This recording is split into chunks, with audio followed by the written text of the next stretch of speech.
materiales. Eh, bueno, primero antes unas indicaciones y unas palabras antes de comenzar el taller.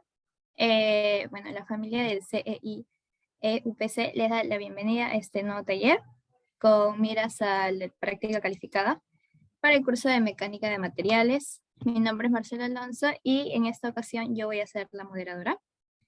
Antes de empezar, quiero presentarles a quien será el encargado de editar el presente taller, quien es José Miguel Salas Blanco, el encargado del día de hoy de este taller. ¿Quién es alumno de la universidad? Bien, ahora seguimos con las normas de convivencia que se aplicarán a lo largo de este taller. En primer lugar, el taller es elaborado por los estudiantes de la familia del capítulo estructural UPC. Recuerden que los talleres son desarrollados por estudiantes de la carrera, los cuales recopilamos preguntas de evaluaciones pasadas, seleccionamos las que nos parecen más completas y las desarrollamos para compartirlas con ustedes. En segundo lugar, está mantener el orden y respeto al ingresar a la sala al momento de activar el micrófono. Esto es más que todo para no perder la hilación durante el taller. Recuerden que al ingreso tienen que desactivar el micrófono para mantener el orden en la sala. La siguiente norma es que si tienen alguna consulta, usar la opción de levantar la mano del Zoom y el encargado indicará el momento que lo vea conveniente responder, ¿no? Este es un punto en el que pedimos de preferencia que dejen los comentarios en el chat, como ya les mencionaron antes, o dudas en la caja de chat para que el presentador lo responda en los momentos que crea conveniente.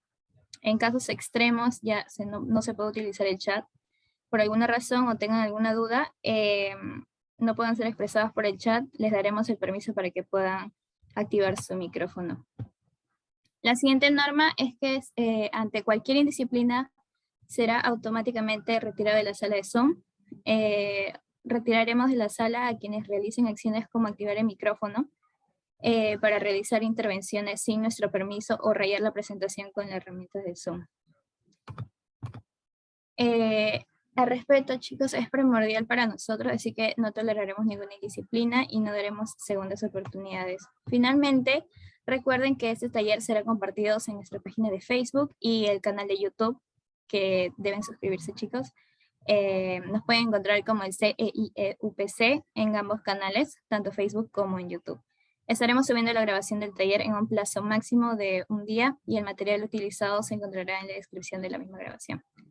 Con todo esto, estas normas aclaradas les deseamos que este taller sea de su agrado y sin más preámbulos, les dejo con Miguel. Buenas tardes, chicos. Como ya lo mencionaron antes, mi nombre es José Miguel Salas Blanco y seré el encargado de dictar el presente taller con miras a la PC2, ¿no? Que es la siguiente semana. Bueno, empecemos. Se van a resolver 4 preguntas concernientes a las unidades que se va a evaluar en esta PC, ¿no? PC2, ¿no? Primera pregunta.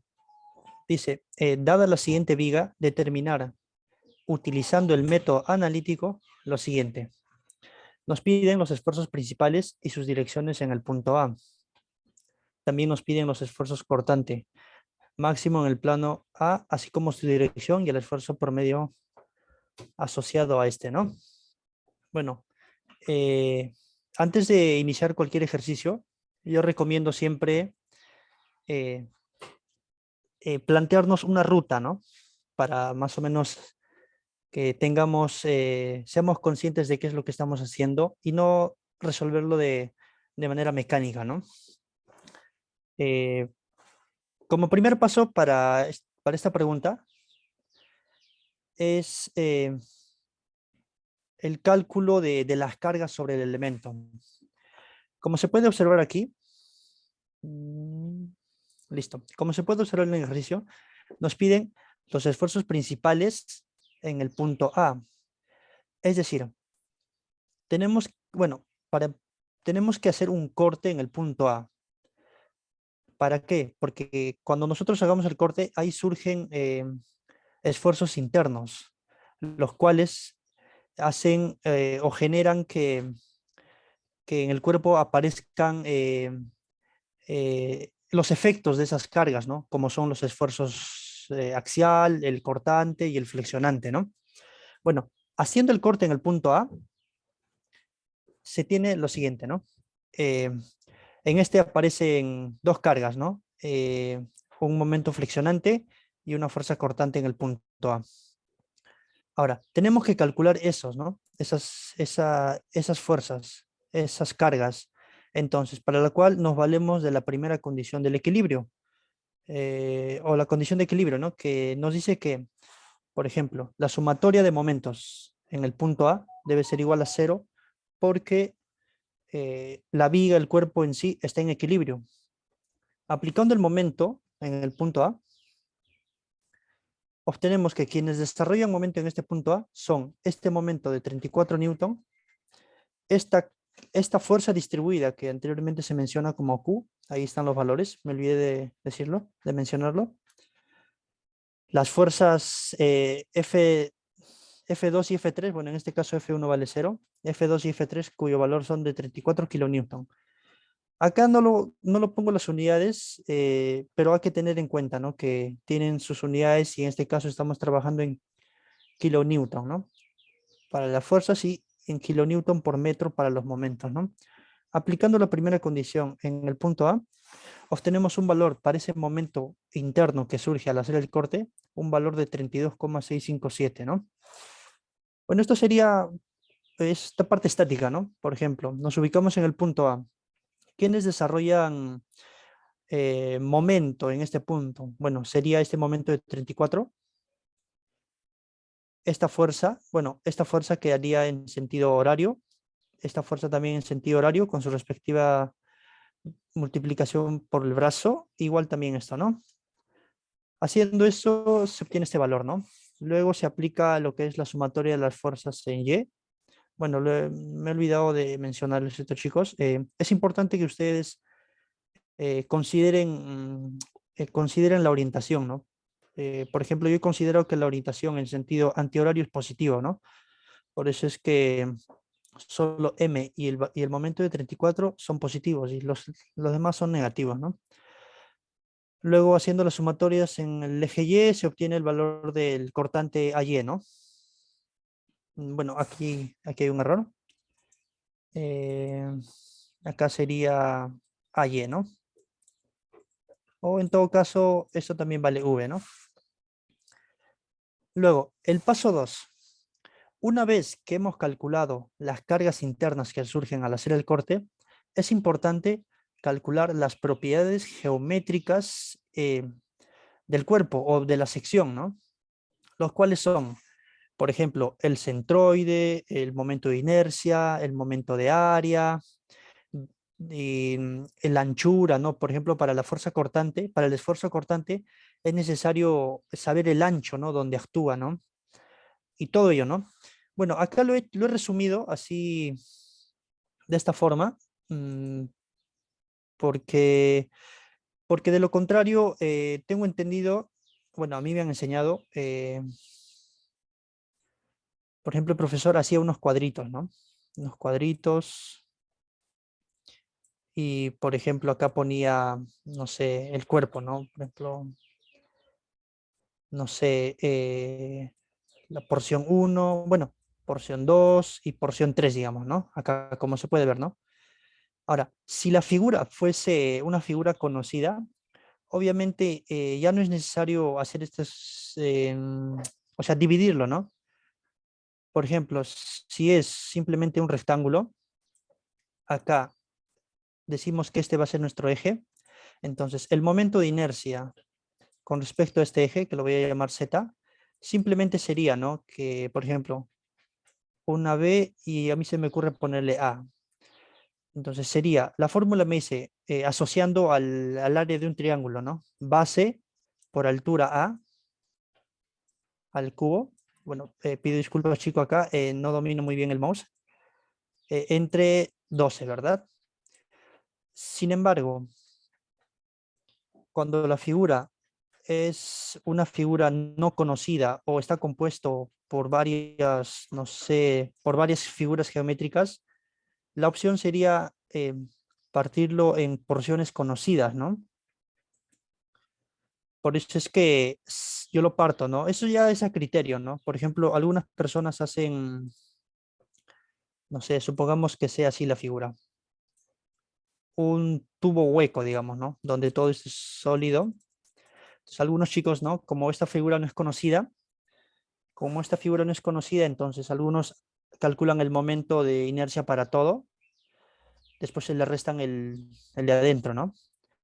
Y acá también podrían hacer eso, ¿no? Pero aquí es mucho más sencillo si se hace como esto de aquí, ¿no? Una porción uno y otra porción 2, ¿no? Ya bueno, y ahí entra lo que les venía diciendo, ¿no?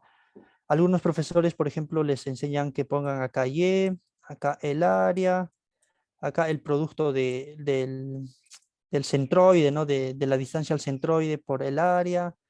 Después acá, no sé, se me ocurre poner el momento inercia de la figura conocida y, y así, ¿no? La multiplicación del área por la distancia del centroide al cuadrado para aplicar Steiner, porque no es una figura conocida.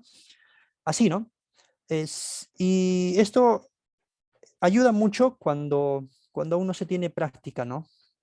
Cuando uno se tiene práctica, es esencial hacerlo así, ¿no? Para no poder confundirnos, porque me ha pasado a mí que si lo haces así de frente, si no lo tienes muy clara, te complicas, ¿no? Y llegas a un resultado incorrecto, ¿no? Bueno, aquí lo he hecho de manera más concisa, ¿no? Por ejemplo, considerando esto de acá como un eje, ¿no? ¿No? Y no sé, se me ocurre el otro eje acá, ¿no? Entonces, porción uno.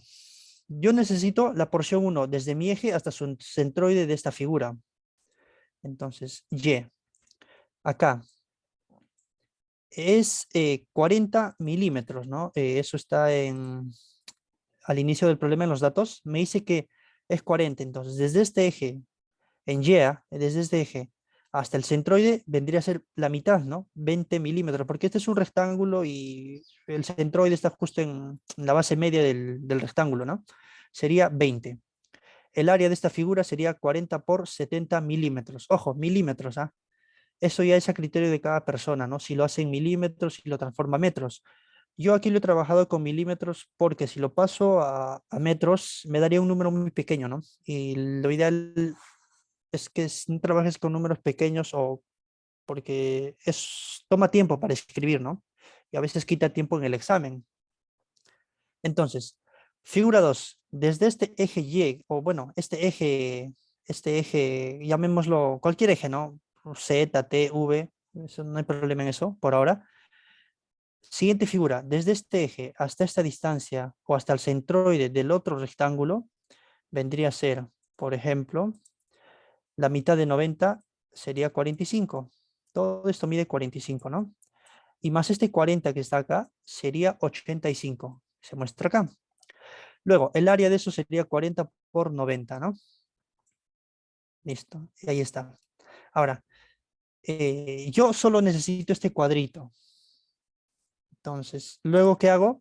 Recordar, ¿no? Que el centroide o el centroide donde actúa o sea, el centroide, ¿no? De la figura, cuando no es una figura regular, hacemos esta fórmula de aquí, ¿no? La sumatoria de la multiplicación de los centroides de cada parte del cuerpo por el área que tiene ese cuerpo, ¿no?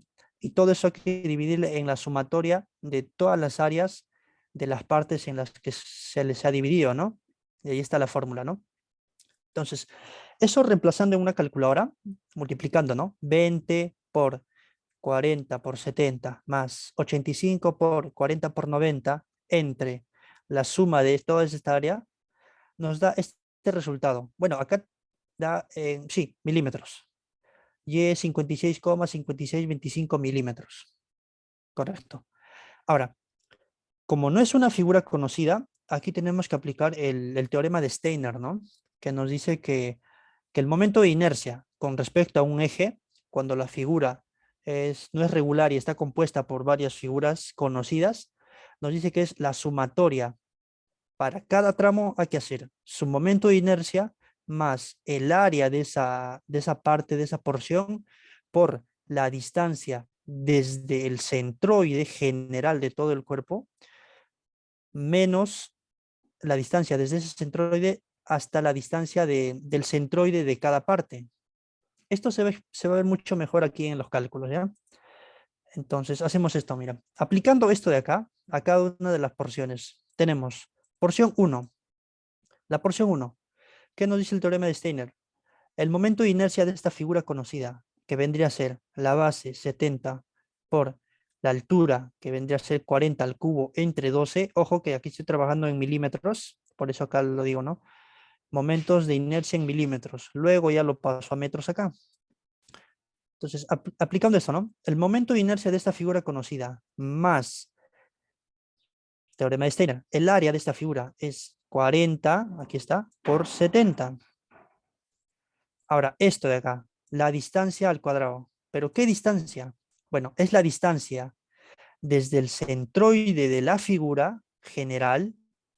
Por ejemplo, la figura general tiene un centroide acá.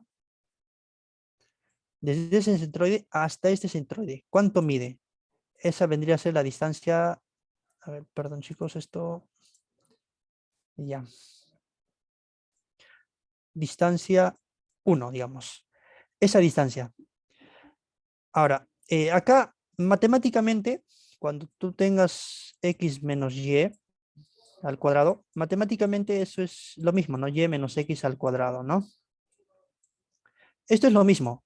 Por eso da igual si tú restas el centroide de la figura, menos el centroide general, o si prefieres, restas el centroide general menos el centroide de esa parte, ¿no? Al final es lo mismo. Matemáticamente vas a llegar a que es lo mismo. Entonces, al aplicar todo esto para el cuerpo 1, para la porción 1 y para la porción 2, se obtiene este siguiente valor. Acá, al operar esto, les va a dar un valor en milímetros. Por ejemplo, les va a salir, no sé, se me ocurre 945.770, digamos. Entonces, lo que ustedes tienen que hacer acá es pasarlo a metros, ¿no?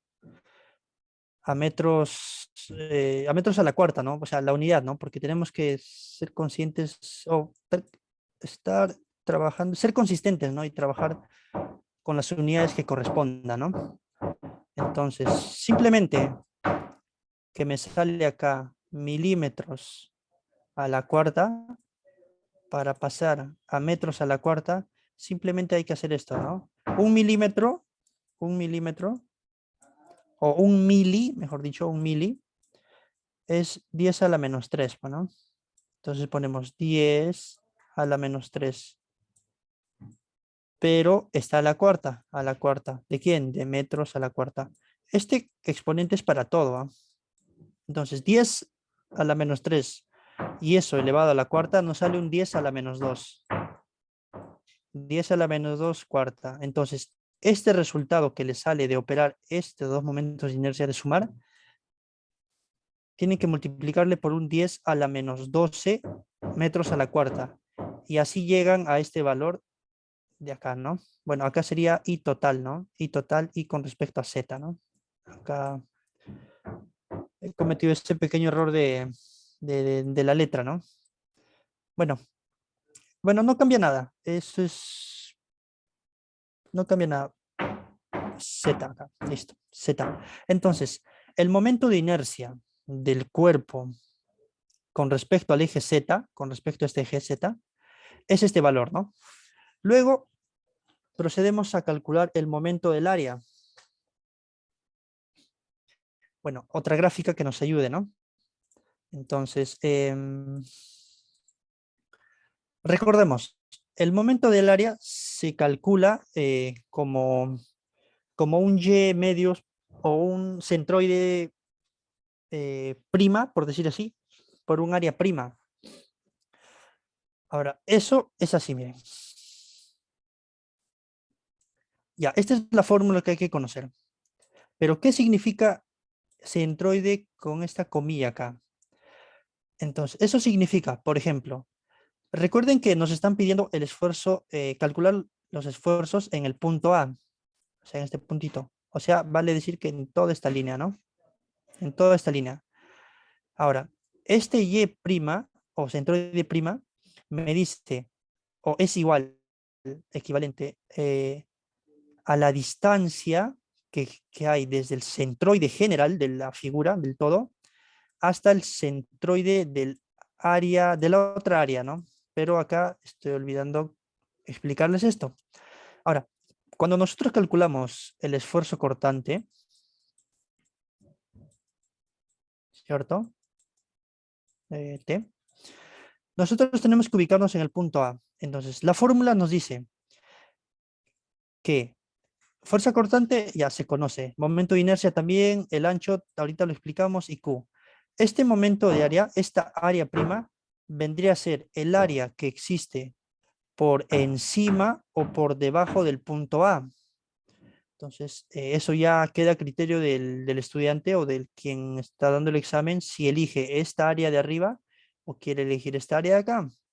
Ambos resultados sean lo mismo. Yo he elegido este área porque es más, bueno, es igual, da igual. Entonces, esta área, entonces como esta es nuestra área, de acá, ahí entra este y centroide prima. Ese centroide prima es la distancia que existe desde el eje general, Z, hasta el centroide de esta figura. Entonces, ahí está, ¿no? Sabemos que todo es y es el todo, el todo. ¿Y cuánto es ese centroide? ¿Cuánto es esa distancia? Bueno, nosotros sabemos que desde aquí hasta aquí mide 40, entonces esta pequeña partecita de acá mide 20. Entonces, ¿cuánto es esta distancia y', por decirlo así? Bueno, sería el y total, que nosotros conocemos y lo hemos calculado en la primera parte, menos, este 20 de acá, ¿no? Menos este 20 de aquí, nos da esto de acá, ¿no? Y ahí está, ¿no? Bueno, este T que, bueno, yo lo conozco como ancho, como espesor, ¿no? Entonces vendría a ser todo este anchito de acá, ¿no? ¿Por qué? Porque apunta justo acá eh, en la unión, por decir así, de estos dos elementos, ¿no? Por ejemplo, si el punto A se hubiese ubicado, no sé, por acá, digamos, mm, por ejemplo, acá, un punto M. Entonces, este T vendría a ser todo esta de acá, toda esta distancia, ¿no? Vendría a ser 70. Pero justo acá, como nos piden el punto A, simplemente sería el ancho, ¿no? De que es 40, ¿no? Bueno, acá es 40. Este está en la figura, ¿no? En la figura anterior, 40 milímetros, ¿no? Bueno, ahora solo queda calcular y, bueno, solo queda calcular cuánto vale Q, ¿no? Que es el momento del área. Entonces, ese valor nos da acá, ¿no? Luego, una vez que hemos calculado todas las propiedades del elemento, procedemos a realizar el cálculo de esfuerzos, ¿no? Por ejemplo, en el cuerpo nosotros solo tenemos fuerza cortante y momento, ¿no? Porque no hay esfuerzos, perdón, cargas que actúan en el eje axial, ¿no? Entonces, como no hay cargas en el eje axial, o sea, es la fuerza, la fuerza normal, ¿no? No hay, solo existe cortante y momento. Entonces, ahora, veamos, este momento M de aquí, recuerden, tiene dos zonas, ¿no? O sea, tiene se puede caracterizar dos zonas, ¿no? Por ejemplo, si tú tienes este elemento y por aquí actúa un momento, este elemento tiene un eje neutro, que es este de acá, ¿no? Este eje neutro, N, ¿no? Si este es un momento M, entonces aquí hay dos formas diferentes de cómo el cuerpo se deforma, ¿no? Por ejemplo, esta zona que está en tracción tiende a hacer esto, ¿no? A deformarse de esta forma. Y el otro, como es de compresión, tiende a aplastar acá, ¿no? Entonces la deformación es así, ¿no? Ahora, es importante saber esto para poder encontrar el esfuerzo, el sentido, ¿no? Del esfuerzo. Entonces, la zona de arriba es de tracción, la zona de abajo es de compresión, justo en el punto A es de compresión. Ahora, ¿cómo actúa en el punto A? Bueno, en el punto A los esfuerzos son así. comprimen, ¿no? De compresión, así. Ya. Y obviamente esos esfuerzos están en el eje X. ¿Ya? Este es el eje Z, eje Y y eje X. Bueno, recordando la fórmula del esfuerzo normal o esfuerzo flexionante. Acá. Recordamos nuestra fórmula. Que nos dice que el momento en Z, ¿no? El momento que actúa alrededor del eje Z, por la distancia que hay desde del eje neutro hacia el punto de aplicación o al punto que queremos, el punto de interés, entre el momento de inercia alrededor de ese eje Z, ¿no? Entonces, aplicando, bueno, reemplazando la fórmula, obtenemos este valor, ¿no? Del esfuerzo en X. Y el sentido físico, ¿no? Que es de compresión, eso es importante. Bueno, luego aplicando la fórmula de esfuerzo cortante, bueno, recordar que es la fuerza cortante por el momento de área entre el momento de inercia por T, ¿no? Reemplazando porque ya se conoce todo, obtenemos este valor de acá, ¿no? Ahora, la dirección de esto, obviamente, es, bueno, no es obviamente, ¿no? Debería explicarlo acá. Recordemos, cuando nosotros tenemos una viga, por ejemplo, de esta forma, y tenemos una fuerza cortante para abajo, por ejemplo, el esfuerzo cortante o el diagrama de esfuerzos que aparecen ahí por efecto de esta carga son así, ¿no? Más o menos por acá sería el plano neutro, el plano o la superficie neutra. Obviamente este de acá es el eje neutro. Eje neutro. Y todo este plano que pasa acá, que el corte que se hace es el plano neutro, ¿no? La superficie neutra. Entonces, la forma o la distribución de esos esfuerzos que surgen vendría a ser así, ¿no? Sí, más o menos. En la misma dirección que esa fuerza cortante. Con la particularidad de que justo en el eje neutro o en la superficie neutra es máximo y arriba, cerca al extremo del cuerpo, es negativo. No, perdón, ¿qué hablo? Es menor, ¿no? Son menores, son las mínimas, hasta un valor de cero que ocurre en los extremos, ¿no? Entonces, por eso es que esta de acá tiene una dirección para abajo, ¿no? Para abajo acá, ¿no? Así más o menos sería, ¿no? Si estamos en el punto A, para abajo, todos los esfuercitos, ¿no? O sea, estaría en menos Y, ¿no? Por eso es importante. Por eso aquí el eje es Y, entonces estarían en la dirección de menos Y. Y, y este esfuerzo flexionante estaría entrando al eje X, o sea, en menos X, ¿no? Bueno, aquí está, ¿no? Lo que les decía. Bueno, el paso 4, ¿no? El cálculo de esfuerzos principales, ¿no? Ahora, el esfuerzo en X, el esfuerzo flexionante, dije que era negativo o entrante al cuerpo, ahí está. Este es el eje X. Y el esfuerzo cortante, bueno, para abajo, ¿no? En menos Y. Listo, ahí está. Bueno, ahora recordar, ¿no? Que para el cálculo de los esfuerzos principales, lo primero que hay que hallar, bueno, depende, ¿no? Si quieres te vas de frente al cálculo con la fórmula de los esfuerzos principales o si quieres empiezas por el cálculo del ángulo. Bueno, yo empiezo por el cálculo del ángulo. Recordar la fórmula, ¿no? Que la tangente del doble de teta, bueno, es el ángulo donde,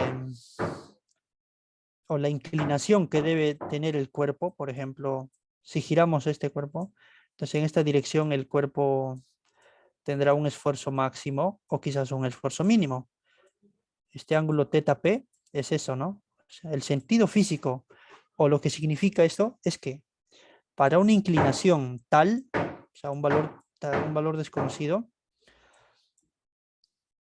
para esa inclinación, el esfuerzo que tenemos nosotros en un inicio puede ser esfuerzo máximo o esfuerzo mínimo, ya sea en tracción o compresión. Bueno, en este caso es esfuerzo normal, ¿no? Esfuerzo flexionante. Y lo mismo ocurre para el esfuerzo cortante, ¿no?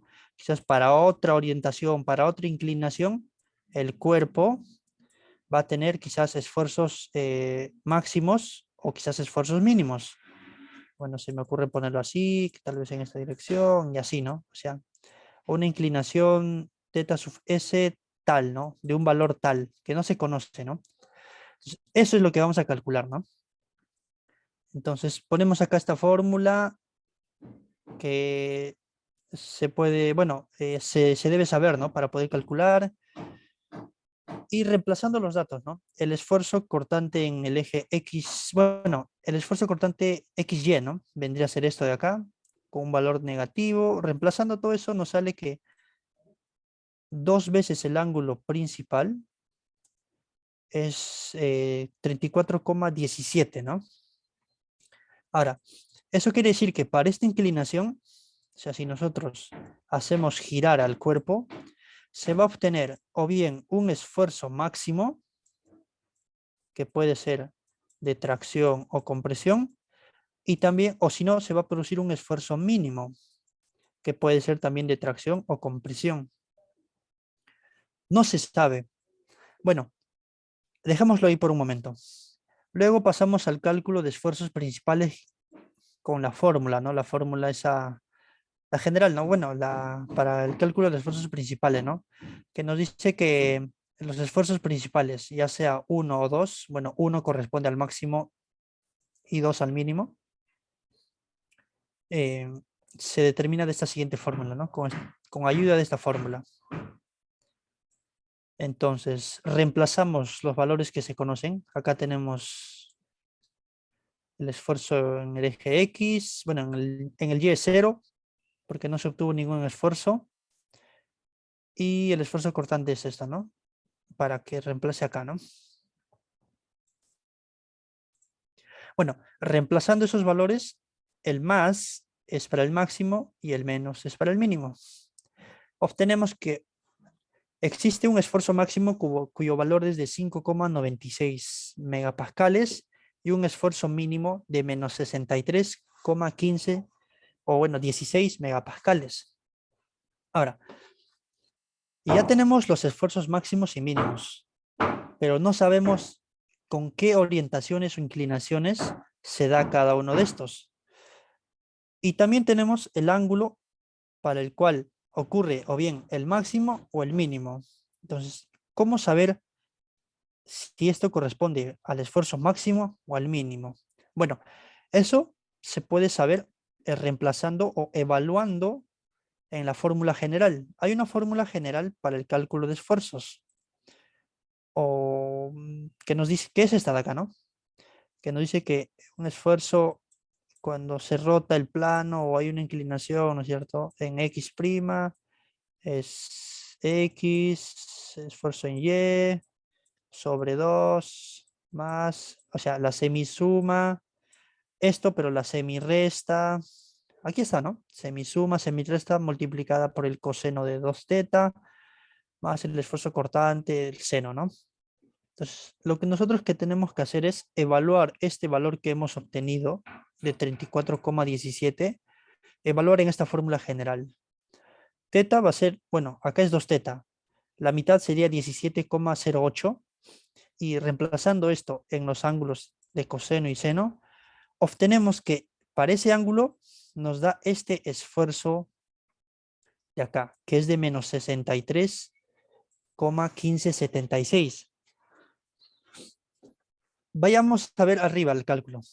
El menos 63,1576 nos dice que es el esfuerzo mínimo.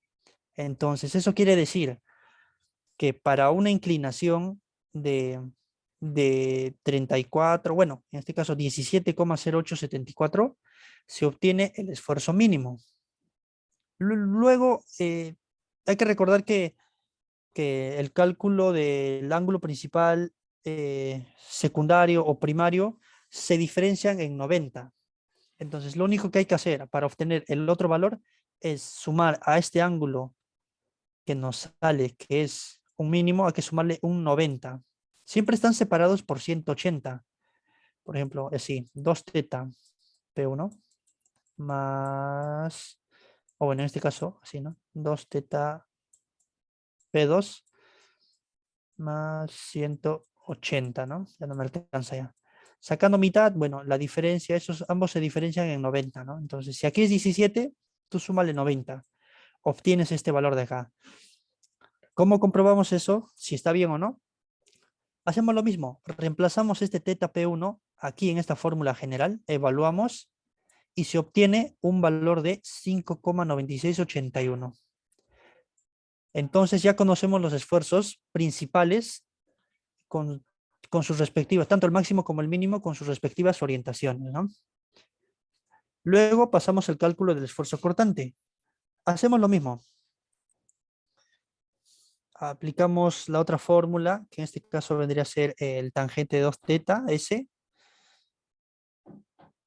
Reemplazamos acá todos los datos que ya se conocen y se obtiene esto.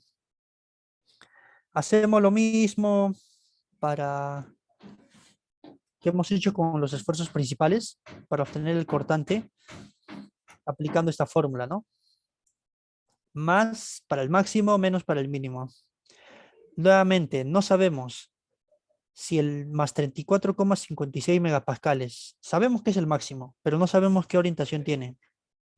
Y el menos, que es el negativo, o el mínimo, también tiene el mismo, en valor absoluto ambos son lo mismo, pero en dirección es en lo que se diferencian, ¿no? Entonces, no sabemos también cuál es su orientación o cuánto debemos girar en el plano para obtener ese valor de esfuerzo cortante, ¿no?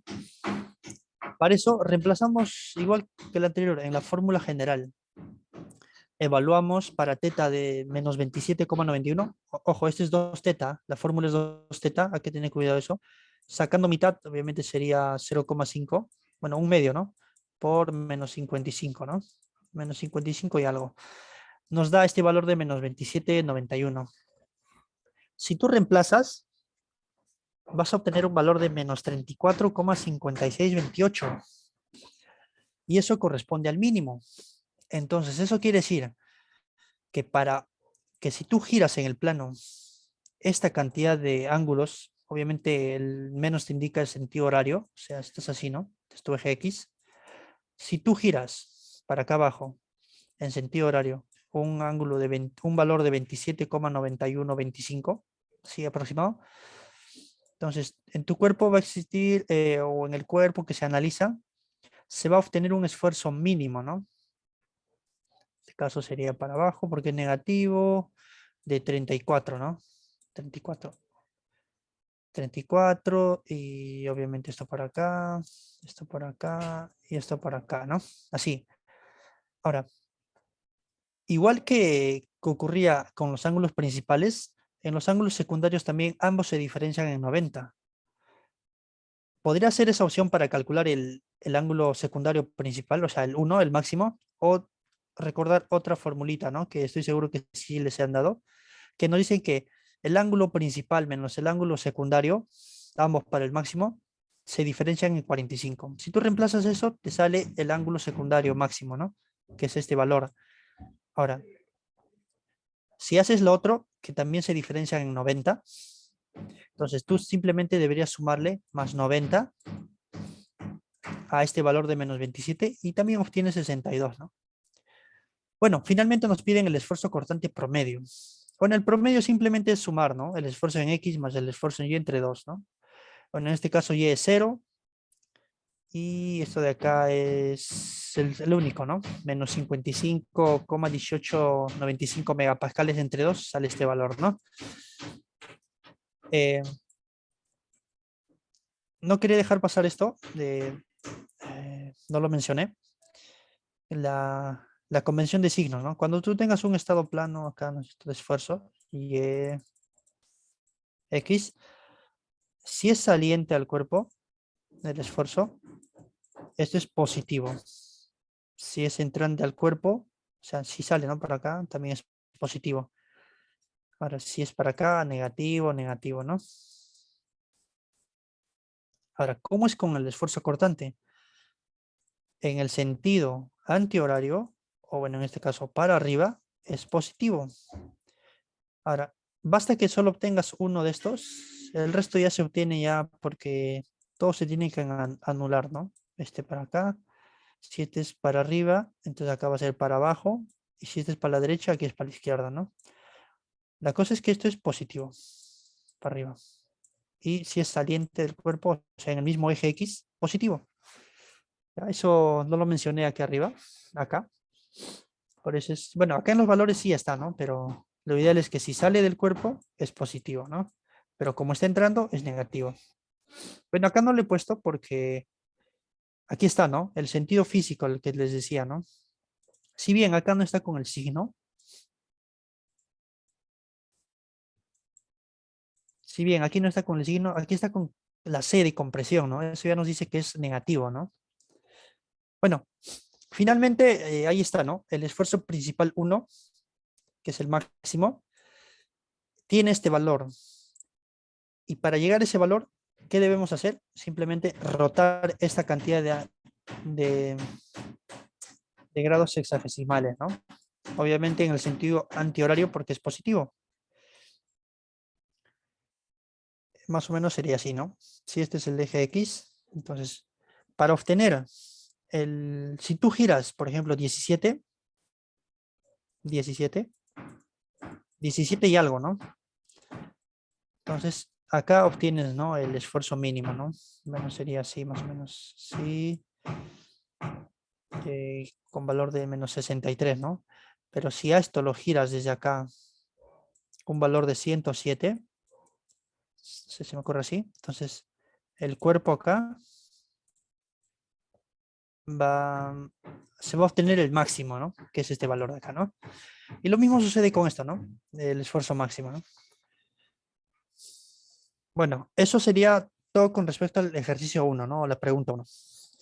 Antes de iniciar con la siguiente pregunta, ¿tienen alguna duda? Quizás he pasado por alto alguna cosa que no he mencionado o no han entendido algo.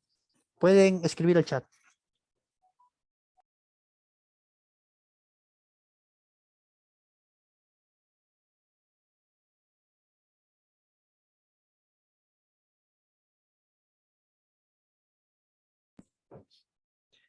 Bueno, creo que no dicen nada, ¿no? Entonces voy a seguir.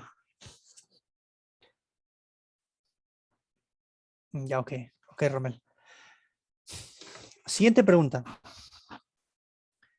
Es similar al anterior, pero en este caso solo nos piden el estado plano de esfuerzo, ¿no? Ya no calcular los esfuerzos principales ni nada de ello.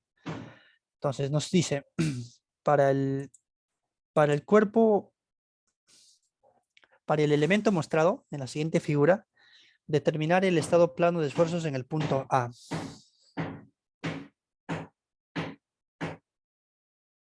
Si la sección transversal circular es constante a lo largo del elemento, ¿no? Nos dice que tiene un diámetro de 60 milímetros.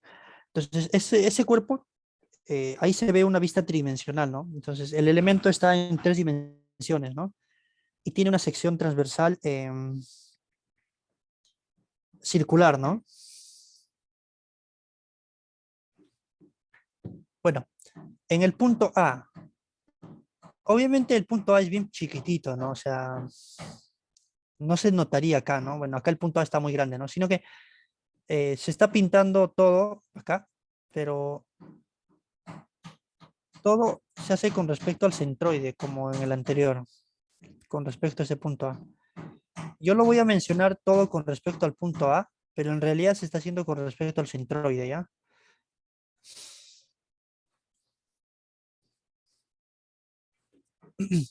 Bueno, nos piden en el punto A. Ahora, hay dos opciones acá, miren. Tú puedes trabajar con esta sección de acá, o bien con la otra, ¿no? Sin embargo, si tú trabajas con esta opción de acá, con esta de acá, la vista no te va a ayudar, ¿no? O sea, no te va a dejar, no te va a dejar entender dónde está todo está, ¿no? Bueno, pero si tienes práctica, ¿no es cierto? Y no te confundes, solo puede ser, no hay problema. Ahora, lo otro es trabajar con el segmento izquierdo, ¿no? Con este de acá. Ya casi te va, más o menos, si te ayuda la vista, ¿no? Acá la normal, quizás acá el cortante, quizás acá surge un momento torsor, tal vez un momento flexionante, yo qué sé, ¿no? Va a depender de las cargas que hay en el cuerpo, ¿no? Entonces, voy a trabajar para... yo voy a trabajar con el segmento izquierdo. Sin embargo, hay un pero ahí. Todos los cálculos lo voy a hacer con el tramo derecho. O sea, mira, me explico. Es así, mira. Aquí, para saber qué efecto tienen estas fuerzas sobre el centroide de este sector, de este cuerpo en el centro, algunos hacen, por ejemplo, trasladan cargas, ¿no? Esta carga F3, yo lo traslado acá, pero esta carga 3 no solo se traslada con carga, sino también con un momento, ¿no? Y ese momento, como está en 3D, es complicado saber eh, cuál es la dirección, ¿no? Cuando es en dos ejes, cuando trabajas en dos dimensiones, mejor dicho, es más sencillo, ¿no? Porque tiene dos direcciones posibles, ¿no? Para arriba, para abajo, izquierda, derecha, ¿no? Sin embargo, en 3D ya o bien puede estar en el eje X, Z o Y, ¿no?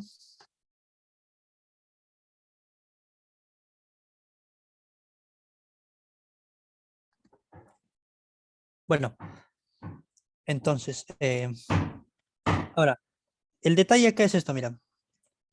Cuando tú tienes un cuerpo y lo cortas, ¿no? Por acá. Y supongamos que acá hay una fuerza de 30. Y otra fuerza acá de 40.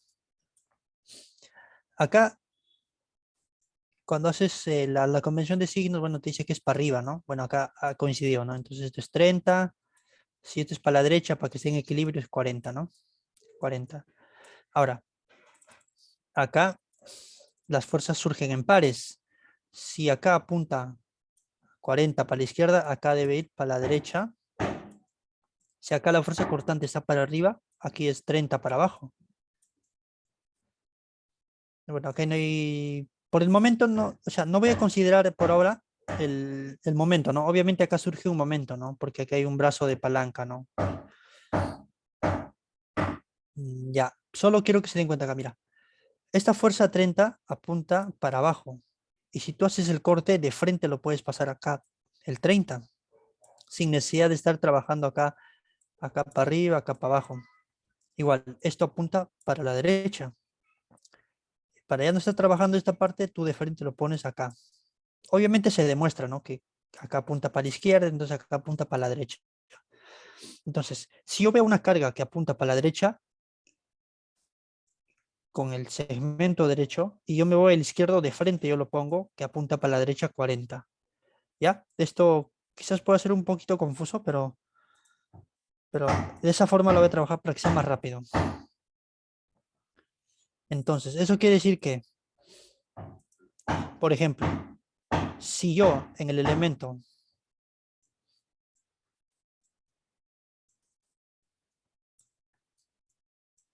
ya así nomás, ¿ya? Yo obtengo una fuerza por acá que es de 30, digamos, fuerza 1, digamos, fuerza 1. De frente esta fuerza yo lo puedo trasladar acá, 30, ¿no? O sea, para ya no hacer que acá surge una normal, acá surge una cortante, sumatoria de cortante con esto debe ser igual, después esto acá deben ser direcciones contrarias y así, ¿no? De frente yo lo voy a pasar. 30, 30. Si hay un momento, ahora, con el momento, si hay un momento acá antihorario, perdón, horario, acá el otro momento lo pones en mismo valor, pero signo contrario, ¿no? Horario, antihorario, ¿no? Y así. Bueno, esto lo explico acá, ¿no? Mira, acá, aquí está. Ahora, mira, al hacer el corte, surgen estas fuerzas, ¿no? Como cortante, momento y normal, ¿no? Entonces, condiciones del equilibrio en el punto A. Sumatoria de los momentos en el punto A. Aquí está.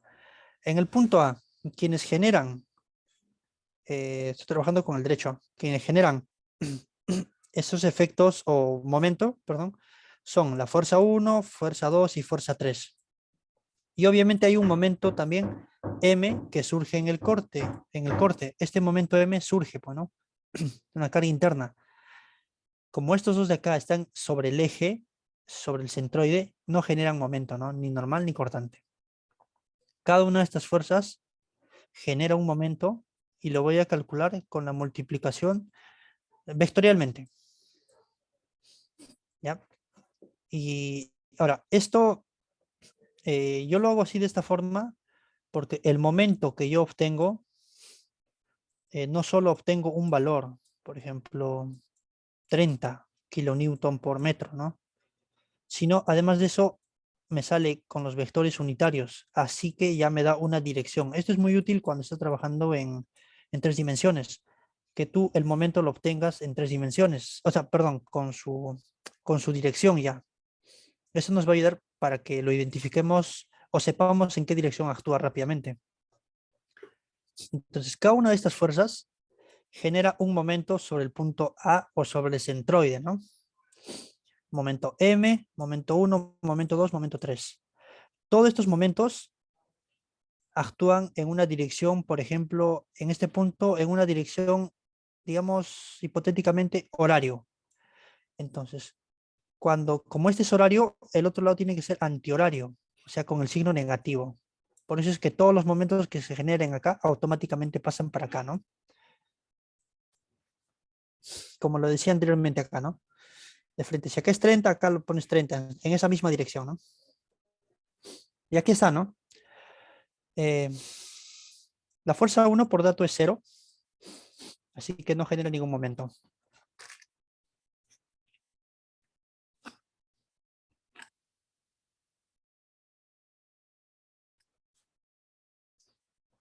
Ya, perdón chicos, ya. Fuerza 2. Eh, la fuerza 2 tiene un valor de 34 kilonewton, aquí está, pero está contrario al eje X. El eje X apunta para allá, entonces sería menos I. La posición desde el punto A, este va a ser nuestro eje. Recuerden que era así en los ejes. A ver cómo era. Sí. Z acá, Y para arriba, X saliente de acá, ¿no? Aquí está. X. Ahora, en la fuerza F2 es entrante al eje X, o sea, menos. La posición 0,5 en Y, positivo, porque está en la misma dirección del eje X, aquí desciende. Entonces sería menos 0,5, pero en J. Aquí está. Y este es entrante al plano. Positivo es para acá, pero negativo es entrante, 0,5K. Operando todo esto y multiplicando los vectores unitarios, obtenemos este momento. A esto es lo que me refería. Que si lo trabajas de manera vectorial, ya te da de frente cómo son los momentos en módulo y en dirección. Igual, hacemos ese mismo procedimiento para la fuerza 3. Y obtenemos así. Todo esto de acá. Por ejemplo, el momento 1. Bueno, aquí falta sumar, ¿no? Porque recuerden que el momento que se genera acá debía ser igual a la suma de todos esos momentos, ¿no? De todas esas fuerzas que generan momento, ¿no? Sería 17J menos 17K más 17I y más 17K. Acá 17K con 17K se restan y solo queda 17I, 17J. Esto es Z, esto es Y y esto es X en esa dirección. Tenemos un 17i, 17i, 17i es x positivo, entonces tiene que estar con una dirección, aplicando la regla de la mano derecha, saliente, ¿no? Como indican las flechas moradas, ¿no? O sea, es decir, así, 17. Esto es importante para saber qué efecto va a tener, si este momento va a causar flexión o torsión. Y lo mismo con el 17J, ¿no? J está para arriba, es positivo. Entonces, sería en el mismo sentido que el eje Y, 17, como indican estas dos flechitas moradas. O sea, así. También es importante para saber si este momento genera flexión, torsión o no genera nada con respecto al punto que se está analizando, que es el punto A. Una vez que tenemos todas las cargas sobre el elemento, procedemos al cálculo de las propiedades geométricas de la sección. Este es el paso 2. ¿Y cuáles son esas propiedades? Área de la sección. el momento de inercia. Bueno, en este caso es una figura conocida. Y para un círculo, el momento de inercia. Acá, ojo, esto está volviendo, mira. Esto que está tridimensionalmente, yo lo llevo a 2 dimensiones para obtener el estado plano de esfuerzos. Entonces, desde este punto, Z sale. Entonces, aquí está Z, sale. El punto A está sobre el eje Z. Ahí está el punto A. Y Y es para arriba. Ahí está, para arriba. O sea, tú te pones mirando acá, ¿no? ¿No? ¿Cómo lo miras? Así, ¿no? Ahí está. Ahora, la fórmula para un círculo, el momento de inercia con respecto a este eje o con respecto a este otro eje es lo mismo, ¿no? Y se calcula de la siguiente forma. Reemplazando ya los valores conocidos, ¿no? Y el momento polar también, el momento de área, el radio o la distancia hasta el exterior del cuerpo y el ancho, ¿no? El ancho de la sección, ¿no? En este caso vendría a ser el diámetro, ¿no? Todos los datos ya se conocen, solo es reemplazar nomás. Ahora acá, Q, para cuando trabajes con secciones circulares, Q de frente es esto, 2R al cubo entre 3, ¿ya? De frente lo aplican. Bueno, a ver qué más falta. Listo, eso es todo. Luego procedemos al cálculo del esfuerzo normal, porque aquí recuerden que sí hay una fuerza normal, aquí que es en axial, por eso era necesario saber el área de la sección. Bueno, la fórmula nos dice que el esfuerzo normal se calcula como la carga en el eje axial o normal entre el área de la sección. Obtenemos esto, que es de compresión, o en todo caso sería menos 12,0250. Luego el momento flexionante, la fórmula es esta. Veamos, el momento en Y, el momento en Y. En el punto A, acá hay que analizar. El momento, el esfuerzo debido a una fuerza normal es sencillo, ¿no? Acá vemos que está entrando al plano, ¿no? Entonces ya es muy sencillo ya saber que es de compresión en el punto A. Pero acá sí hay que analizar con la regla de la mano derecha. Por ejemplo, mira, aplicando la regla de la mano derecha, sabemos que este es el momento. Entonces, si este es el momento así, eso quiere decir que si tú tienes este momento, en este punto A, el efecto que hay es un efecto de compresión. Y en este otro punto, digamos, llamémoslo M, sería de tracción. Mira, el momento parte de acá y aquí lo aplasta, ¿no? Entonces, más o menos sería así, ¿no? Más o menos en 3D. La superficie neutra, el eje neutro. Entonces, más o menos así, ¿no? No sé si me ocurre ponerlo así. Entonces, acá, aplasta, aplasta, aplasta, ¿no? Y en el otro lado, la flecha para arriba, para arriba. Bueno, no se aprecia muy bien, ¿no? O quizás algo se aprecie, ¿no? O sea, esto quiere decir que desde la vista así, más o menos sería análogamente, ¿no? Análogamente, el punto A es de compresión, entonces como que se hunde, ¿no? Y el punto M es de tracción, entonces jala, entonces más o menos así, ¿no? Eso es lo que quiero graficar acá, pero no se aprecia muy bien, ¿no? Bueno, reemplazando los valores que se conocen, como el momento de inercia y el radio o la distancia desde el centroide hasta el punto de aplicación del momento, obtenemos esto, ¿no? Ahora, es importante esto de acá, es compresión. El anterior también era de compresión, entonces en el punto A, justo en el punto A tenemos un esfuerzo, que es el máximo, de 801,67 en compresión. Eso debido al momento de flexión, pero también se tiene, debido a una carga normal, un valor de 12,03. Entonces hay que sumarlo eso, ¿no? 12,03. Y se suma todo esto en el punto A. Ahora, recuerden que había otro momento.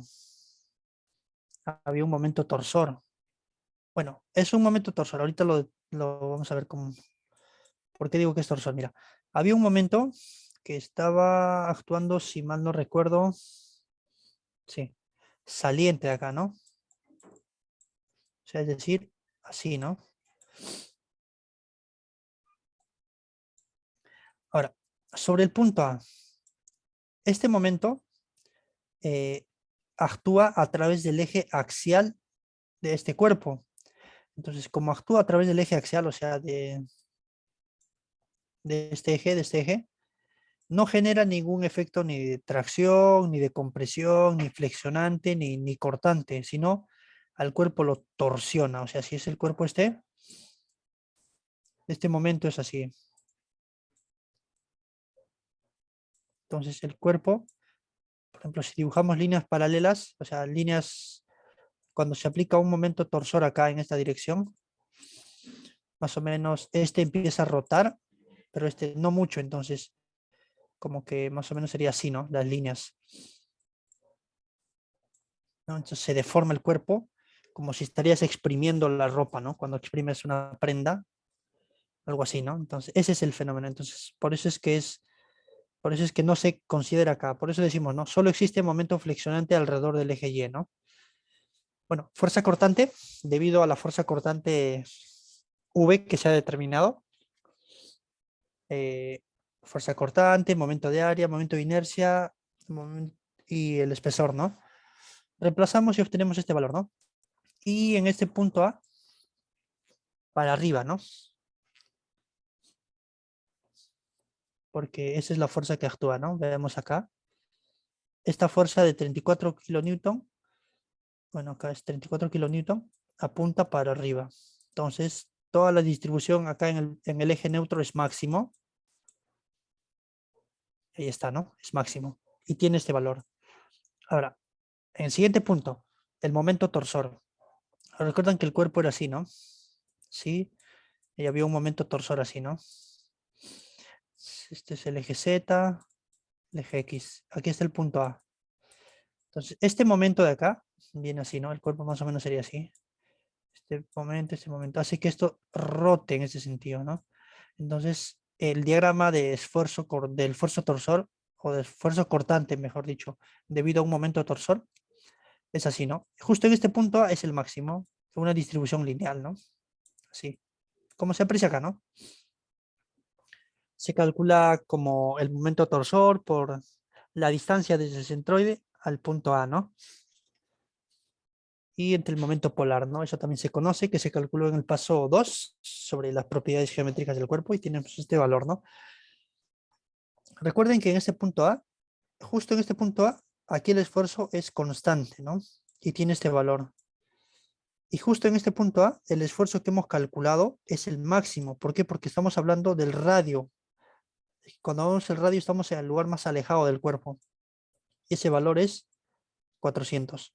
Si se suma con el anterior, acá tenemos, ¿no? En resumen, cuando ya se sumaba, obtenemos esto, ¿no? De los anteriores, estos de acá.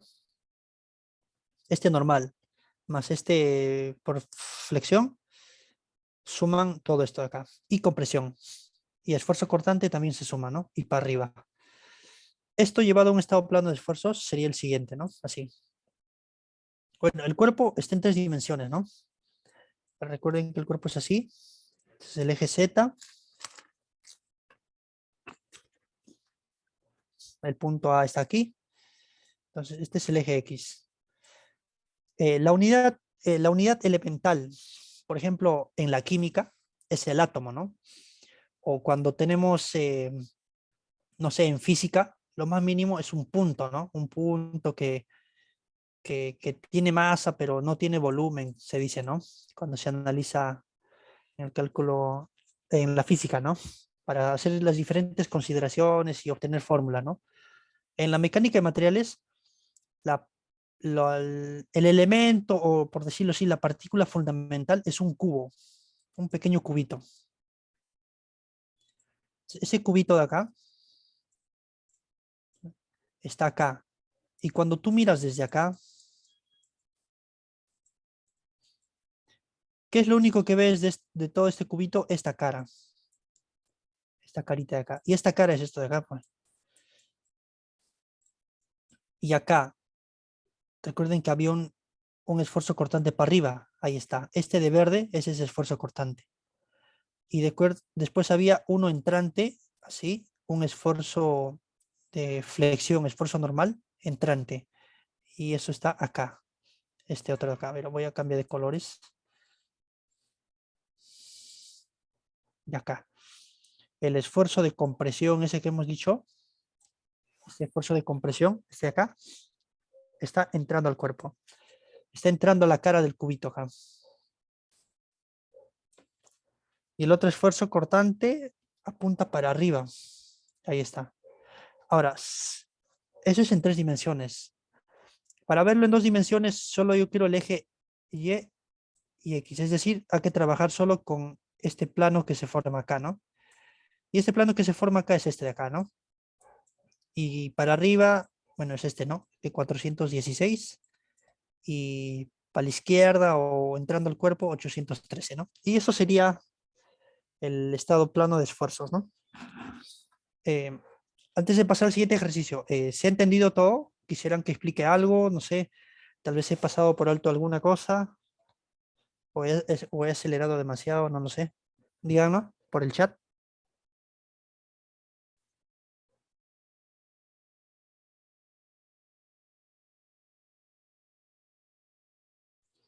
Bueno, voy a seguir.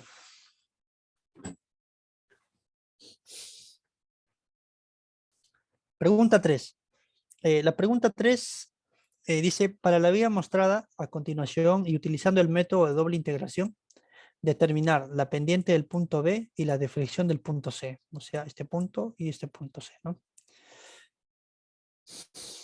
Bueno, los datos que se tienen son fuerza 2, momento 2 y así, ¿no? Cada uno de estos. Listo. Entonces, nuevamente, eh, hay que considerar los pasos que se van a hacer para, para no hacerlo mecánicamente, ¿no? Y no confundirnos y saber qué estamos haciendo, ¿no? Primer paso, el cálculo de las cargas, ¿no? Sobre el elemento. Por ejemplo, esta carga Q actúa justo en el punto medio de esto, ¿no? Porque es una distribución constante. Entonces, más o menos se me ocurre por acá. ¿Qué hay que hacer? Simplemente multiplicar el valor de la carga por la cantidad de metros, ¿no? Donde actúa la distribución de esta carga.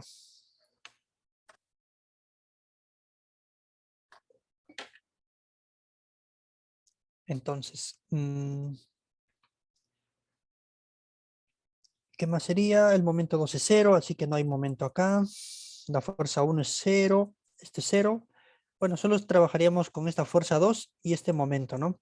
Y las fuerzas que originarían en este empotramiento, ¿no? Es el siguiente. Esta es la fuerza que se obtiene de la distribución de fuerzas, de fuerzas, la fuerza como dato y el momento como dato, ¿no? Al hacer el corte en el punto A, obviamente surgen 3 fuerzas, una axial quizás en esta dirección, una normal, pero como no hay ninguna carga en el eje axial, esto automáticamente es 0. Tenemos un momento 2 y una fuerza para arriba, ¿no? Una reacción para arriba. O puede ser para abajo, en cualquier sentido. Al final las ecuaciones, el signo te va a decir, ¿no? Para cuál es la dirección correcta, ¿no? Sumatoria en el momento A. En el momento A, bueno, por equilibrio debería ser igual a 0, considerando esta dirección positiva, ¿no? Si nosotros aplicamos un momento en el punto A, decimos, ¿quiénes generan momento en este punto A? El momento, este momento A, tiene la dirección antihoraria, o sea, positivo. M, aquí está. El otro momento también tiene la dirección positiva, que es antihoraria. Aquí está, 34. Ahora, cada una de estas fuerzas genera un momento con el brazo, ¿no? Con el brazo de palanca, ¿no? Así. pero en este caso está yendo en sentido horario. Con respecto a este punto, tiene esta dirección, igual el otro. O sea, son negativos. Aquí están. Operando, nos sale este valor de acá, con su dirección respectiva. Hacemos la sumatoria de fuerzas, considerando que fuerzas que apuntan para arriba son positivas, y obtenemos este valor de acá. Ahora, ¿por qué he calculado eso? Porque recuerden que en el método de doble integración, nosotros tenemos que trabajar con cortes, hacer cortes para obtener la ecuación del momento. O sea, cuando hago este corte, el momento que surge acá, quizás en esta dirección o tal vez en la otra, ¿qué ecuación tiene? Si es cuadrática, si es cúbica, si es lineal, si es constante, no lo sé. ¿Por qué es necesario? Porque al final vamos a integrar 2 veces y nos va a dar un valor y hay que evaluar las condiciones de borde y obtener esos valores, ¿no? Para obtener la curva de la ecuación de la deflexión, por ejemplo. ¿Cuál es la curva? ¿Qué ecuación tiene la curva elástica? O cómo podemos calcular la pendiente y todo ello, ¿no?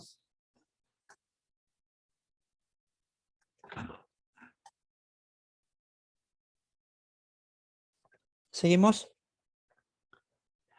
Tramo AB. El tramo AB va a ser este, mira.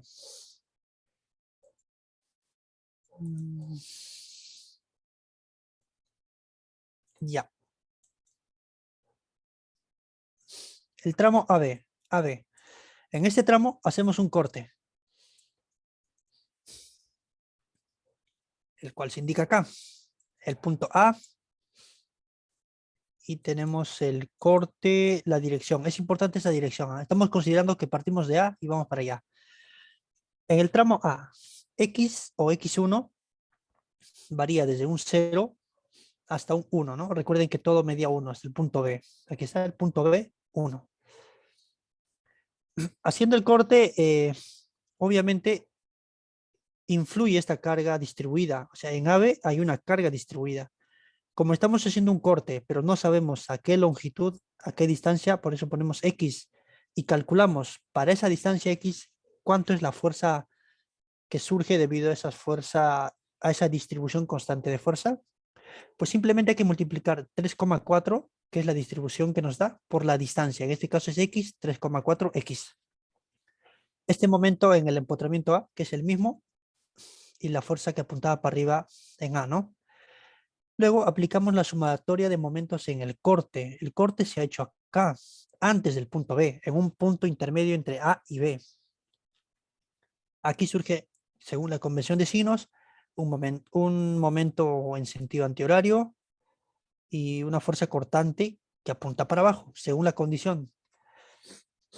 Entonces, aplicamos eso. En el corte A nos ubicamos.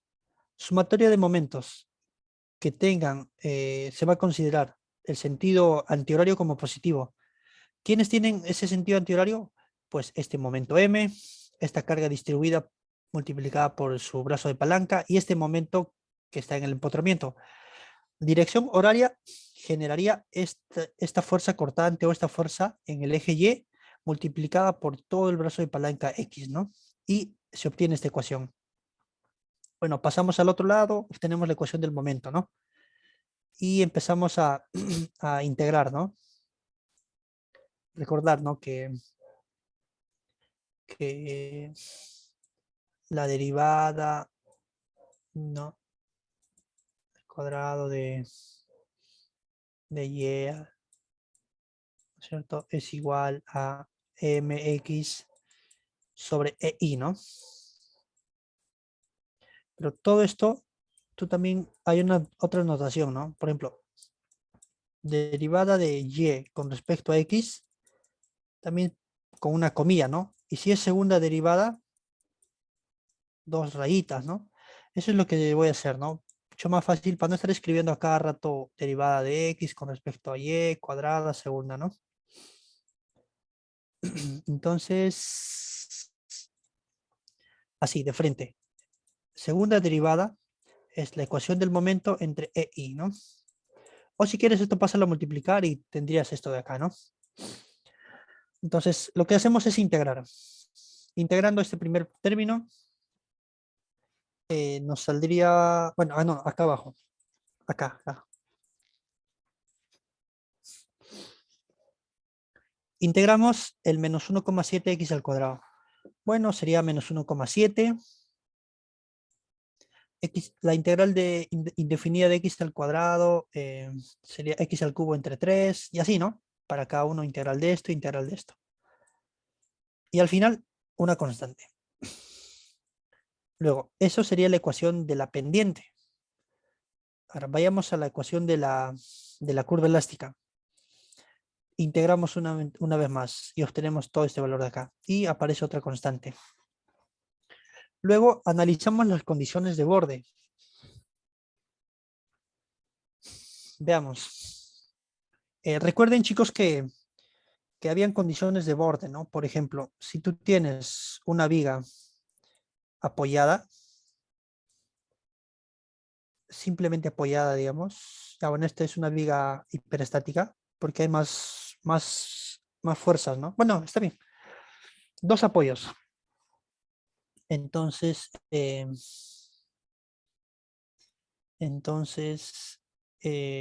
recordamos, ¿no? Este punto de acá puede tener pendiente, puede tener un ángulo, ¿no? Pero este de acá en el eje Y no avanza ni para arriba ni para abajo, ¿no? Entonces, eso quiere decir que no hay deflexión en el punto A. Entonces, en ese punto, la deflexión, no sé, punto X1 es igual 0, ¿no? Ahora, otro era, por ejemplo, cuando tú tienes un empotramiento. Cuando es un empotramiento, esto de acá, la curva elástica que surge, la curva de deformación, más o menos sería así, así. En este punto de acá, este punto no rota ni tampoco se deflecta ni para arriba ni para abajo. Entonces, las condiciones de borde en este punto sería que no tiene pendiente y no tiene deflexión. Ya, eso hay que analizar, ¿no? En este caso, solo hay una condición de borde, ¿no? Que es el empotramiento. Pero en otros casos, sí van a existir más condiciones. Por ejemplo, si tú tienes una viga mucho más grande que tienes empotrado, un apoyo móvil y un apoyo fijo, digamos. Acá hay varias condiciones de borde. Obviamente, acá vas a tener que hacer muchos más cortes, ¿no? Un corte, dos cortes y quizás tres cortes, ¿no? Entonces, como hay más cortes, entonces van a haber quizás más variables o más ecuaciones de momento, surgen más constantes, entonces ahí sería ideal que apliques todas las condiciones de borde, ¿no? En este caso, las únicas condiciones de borde hay que en este punto, para el tramo AB, en este punto, que la pendiente y la deflexión son ceros en el punto A. Es decir, cuando X va de 0 a 1, cuando X sea igual a 0, nos ubicamos en este punto, la pendiente y la deflexión es 0. Entonces, analizamos eso, o reemplazamos eso, evaluamos eso. X, cuando X1, acá, X1 en el punto A es 0, la deflexión es 0. Reemplazamos en la ecuación de la deflexión, nos sale que todo se anula, porque X vale 0. Entonces solo nos queda B. Luego, la pendiente en el punto también es 0. Entonces, X1 igual 0. Eso lo reemplazamos en la ecuación de la pendiente, aquí arriba, donde estoy apuntándolo. Aquí, por 0, 0, 0, 0, A igual 0. O sea, A y B son ceros. Estas constantes son ceros. Bueno, aún falta la ecuación del otro tramo, ¿no? Tramo CB. Ahora, eso también queda a criterio de ustedes, chicos, como lo quieren hacer. Por ejemplo, si tú tienes esta viga empotrada, la que estamos analizando, y acá tenemos un punto A, B y C. Tú puedes hacer un corte acá, otro corte acá. Por ejemplo, para el primer corte hemos hecho así. Ahora, el otro corte podría ser así. Aquí es A, X, ¿no? Aquí estaría A y aquí estaría B. Obviamente acá hay un valor de 1 y el corte parte de acá, X. O sea, entre B y C. El corte está entre B y C, pero tú puedes trabajar con todo lo que está a la izquierda o simplemente trabajar, o sea, con todo esto o trabajar con todo esto. Esto se llama coordenada global cuando trabajas desde acá. Pero si tú trabajas con el otro tramito, que es mucho más sencillo, porque ya no tienes que estar calculando mucha fuerza, mucho momento, porque si tú haces este corte acá, las únicas fuerzas que hay es el momento que surge acá, una fuerza debido a la fuerza distribuida y la carga esta, ¿no? Pero hay una condición ahí, ¿no? Que si tú analizabas eso eh, por, por ejes diferentes, ¿no es cierto? Sí, X de acá o X de acá. Entonces, las deflexiones por continuidad en el punto 1, en las condiciones de continuidad, solo hemos hablado de condiciones de borde. ¿Eh? Las condiciones de continuidad en este punto debe ser para este x1, para este x2. Para x1 debe ser igual a para x2. Pero en las pendientes ya es diferente.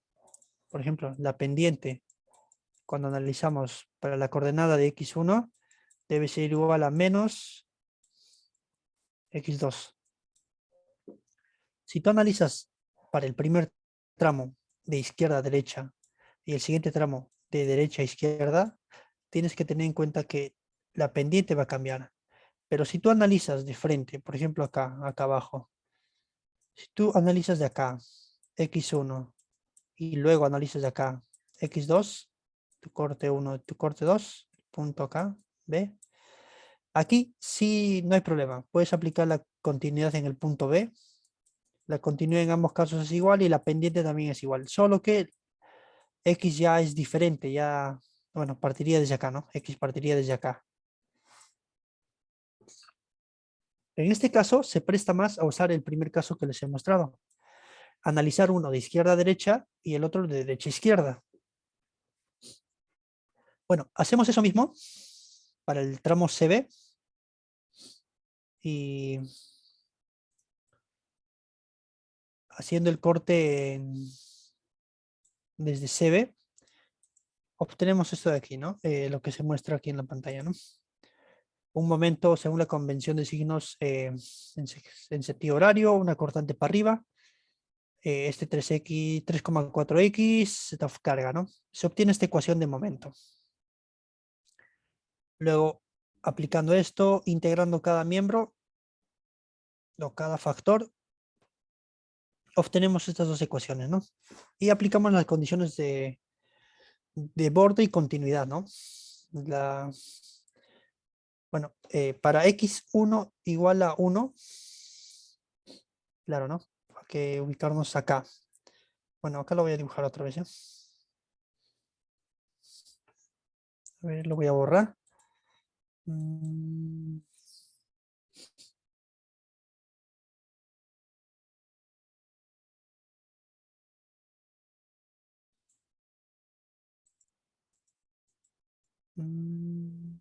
Listo. La viga es esta, ¿no?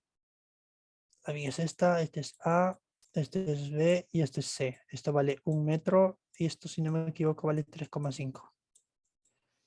Ya, hemos analizado para aquí y esto de acá para acá. Aquí en este punto B va a haber continuidad. Ahora, reemplazamos. Si x1, este es x1 y este es x2. Si x1 es igual a 1, o sea, no estamos en el punto B, y x2 es igual a 3,5, nuevamente en el punto B, la deflexión debe ser la misma. Es esto de acá abajo. Esto de acá, perdón chicos, acá. Para x1, o sea, el punto B. Para x2, 3,5, el punto B. Las deflexiones deben ser las mismas. Y solo quedaría calcular todo esto. Ahora, arriba. Para x igual a 1, o sea, el punto B. Y para x2 igual 3,5, o sea, el punto B, las pendientes deben ser no iguales, sino poner 1, el otro debe ser el contrario.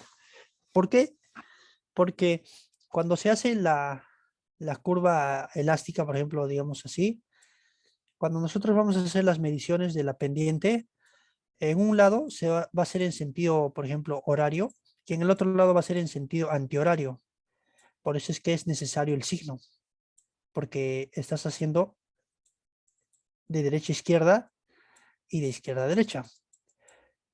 Si en cambio, si tú lo haces desde solo de izquierda a derecha, entonces ahí no hay cambios en cuanto al sentido que tiene la pendiente.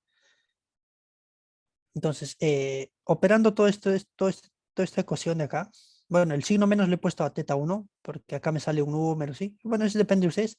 Sale este valor. Reemplazándose en la siguiente ecuación que se forme por estas condiciones, sale D. Y finalmente solo queda reemplazar, ¿no? El C y D, ¿no? Ahora, para acabar nos piden, no, para acabar nos piden la deflexión en el punto, no, pendiente en el punto 1 y deflexión en el punto B, si mal no recuerdo. Sí, en el punto B pendiente y la deflexión en el punto C. Bueno, a mí me conviene, por ejemplo, para la pendiente, en el punto 1, trabajar con el primer corte que he hecho, ¿no? O sea, el tramo AB. Como me piden el punto B, el punto B estará por acá. Entonces, el punto B se da cuando x1 es igual a 1. Entonces, solo queda reemplazar en teta EI, teta, poner el valor de 1. Si tú haces eso, obtienes esto de acá. Menos 129,3417, ¿no? Entre EI. Deflexión en el punto C. En el punto C, con la otra coordenada que es de derecha a izquierda, x2 sería igual a 0, el punto C. Entonces solo quedaría reemplazar en esta ecuación de acá para x igual 0. Todo sale 0, 0, 0 y el único valor que te queda es d. Y bueno, y d es lo que se ha obtenido acá, ¿no? Y eso es la respuesta. Y ahí simplemente sería esas las claves, ¿no? Hasta aquí. ¿Alguien tiene alguna consulta para proseguir con la explicación del último ejercicio?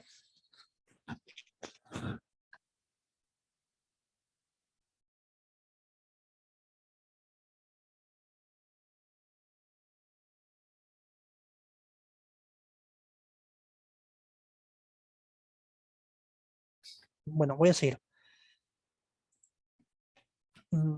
Finalmente, para la vía mostrada a continuación, esta vez vamos a calcular algo similar,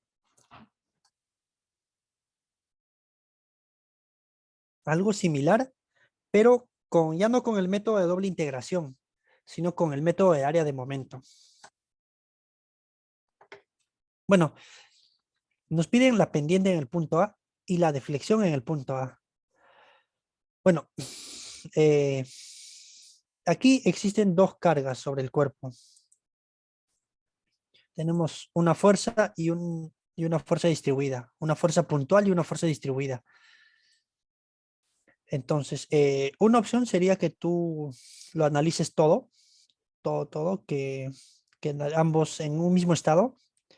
Y otra sería que apliques el método de superposición. El método de superposición eh, es mucho más sencillo, más entendible cuando trabajas por el método de áreas. Sin embargo, cuando tú trabajas el método de doble integración y hacer superposición, vas a tener que hacer varios cortes, encontrar ecuación para varios momentos y es más complicado. Entonces, aplicando el método de superposición al área de momento, sería más o menos así. Este, este, este problema, este problema, mm, a ver, a ver,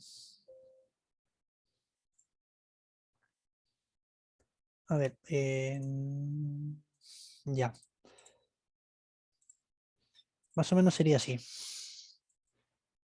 Se tiene lo siguiente, se tiene una viga, hay una fuerza distribuida,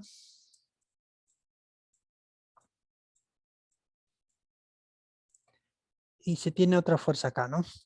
Entonces, una fuerza distribuida, digamos, 2 y digamos 3 kilonewton cada uno, ¿no? Entonces, se podría subdividir en dos problemas o en dos subproblemas, los cuales serían así. La viga y solo actuaría la fuerza distribuida.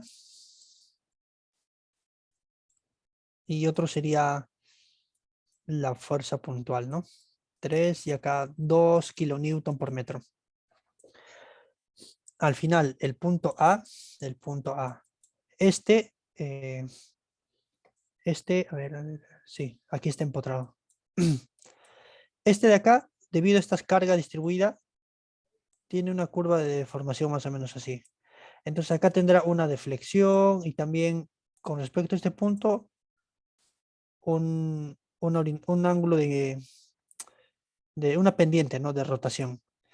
Ahora, acá lo mismo sucede, más o menos así. Con respecto a esta tangente, acá tiene otro ángulo y una deflexión, ¿no? Entonces, es mucho más sencillo analizar de esta forma porque solo tienes una carga y, y al momento de hacer los diagramas de momento flector, porque son necesarios aquí, eh, se obtenga mucho más rápido, ¿no? Mucho más fácil, no se hacen muchos cálculos y es menos engorroso que trabajar todo junto, ¿no? Eso es lo que se va a hacer acá, ¿no? Entonces, análisis del estado 1. El estado 1 va a ser donde solo actúe la fuerza de 68 kilonewton sobre el punto B, nada más. El estado 2 va a ser cuando solo actúe la fuerza distribuida, como se ve acá. Entonces, estado 1. Solo tenemos la fuerza de 68 kilonewton. Bueno, los datos están acá. Aquí, 68, 3,4. Entonces, eh, calculando el momento que surge en C, en el empotramiento, y el cortante, ¿no? El cortante para arriba 68, acá, y el momento en esta dirección, ¿no? Así. Claro, si este punto, este tiene un momento así y el otro tiene que contrarrestar, ¿no? Luego, una vez que tenemos eso, procedemos a hacer el cálculo de los diagramas del momento flector, ¿no? Mediante el método gráfico. Eh, paso 2, ¿no? Recuerden que teníamos así, ¿no? La viga, había una fuerza acá de 68. El empotramiento, había un momento ¿de cuánto era el momento? 102. Y hay una fuerza cortante para arriba, ¿no? De 68 también. 68. Entonces, en todo ese tramo no hay ninguna fuerza, es cero, como se puede observar aquí. En todo este tramo es cero, entonces aquí cero. Después hay una fuerza puntual que actúa para abajo, entonces hace un salto de menos 68. Después en todo este tramito es constante y hay una fuerza cortante para arriba de 68. Listo. Aquí es importante el área. Esto de acá vale 2 si no me equivoco. 1.5. 1,5. Luego, como tenemos el momento la fuerza cortante, ahora quiero el diagrama de momento reducido. Bueno, es lo mismo, el diagrama de momento flector es igual al momento reducido, solo que hay que dividir entre la rigidez, E por I. Entonces, nuevamente, en el tramo AB no hay nada. Después, recuerden que arriba es negativo y abajo es positivo. Después, sube, por ejemplo, si es constante, acá tiene que ser lineal, ¿no? O sea, si aquí es de grado 0, acá es un grado más 1, o sea, de 0, 1. Si acá te hubiese dado, no sé, una distribución lineal, así, ¿no es cierto? Así, este ya tiene grado 1, es una ecuación lineal, grado 1, más 1, 2, entonces acá te da una cuadrática, que tenga alguna forma, ¿no? Entonces, menos 102, entonces tiene que ir desde este punto un valor de menos 102 para arriba, porque arriba es negativo, y así. Pero hay un momento positivo que es el 102, ¿no? Ahora, ¿por qué digo que ese momento es positivo a pesar de estar en el sentido horario? Hacemos el corte acá, mira. Si yo tengo este que es 102, entonces al hacer el corte surge un momento, según la convención, así, ¿no? Un momento M, haciendo un corte por acá. Ya la cortante, sí, ¿no? Hacemos la sumatoria de momentos, tenemos que momento, en sentido antihorario de todo positivo, menos 102. Igual 0, ¿no? Bueno, el momento sería negativo, ¿no? Acá. Acá, a ver, a ver, a ver. Sí, bueno, este 102 de acá que tiene, considerando el sentido, a ver, lo voy a borrar. Acá me he confundido. Debería salir positivo. Bueno, este momento entra a contrarrestar. O sea, si acá tiene un valor de menos 102, entonces este otro momento tiene que contrarrestar ese valor para que llegue a 0. O sea, sí, 0 llega acá. Luego, eh,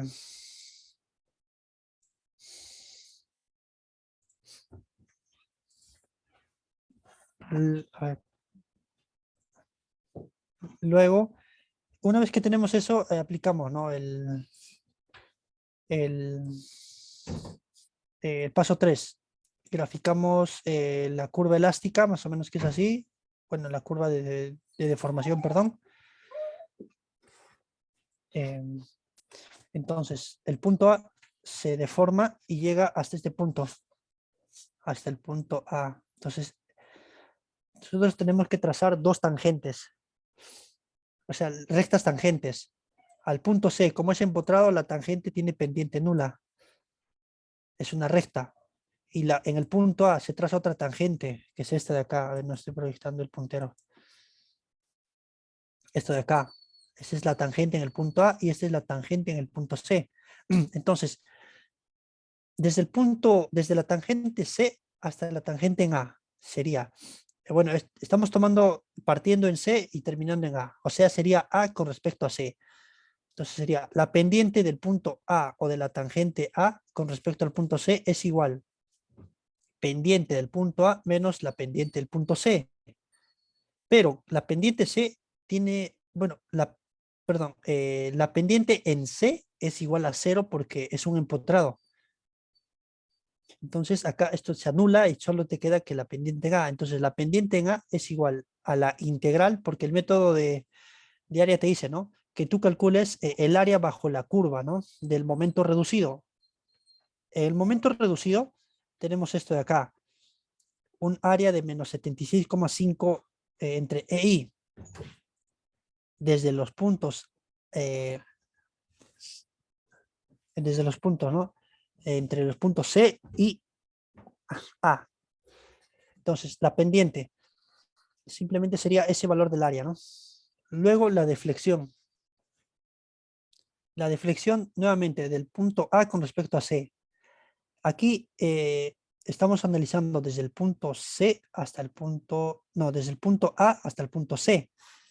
Empieza en A y terminamos en C. Entonces, A, C.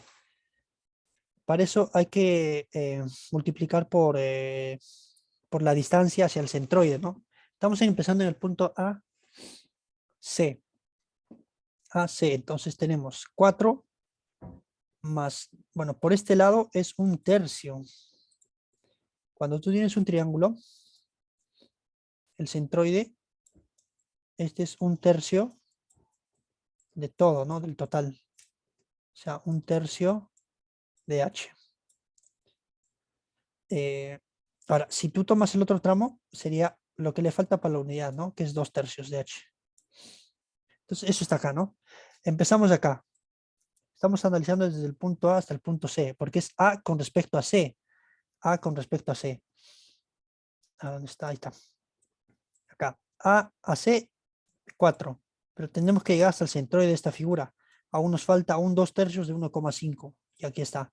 Y multiplicar por el área, ¿no? Debajo de esa curva, que vendría a ser esto. y nos da este valor de acá, ¿no?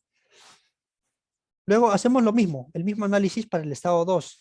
Aquí solo va la carga distribuida. Hacemos su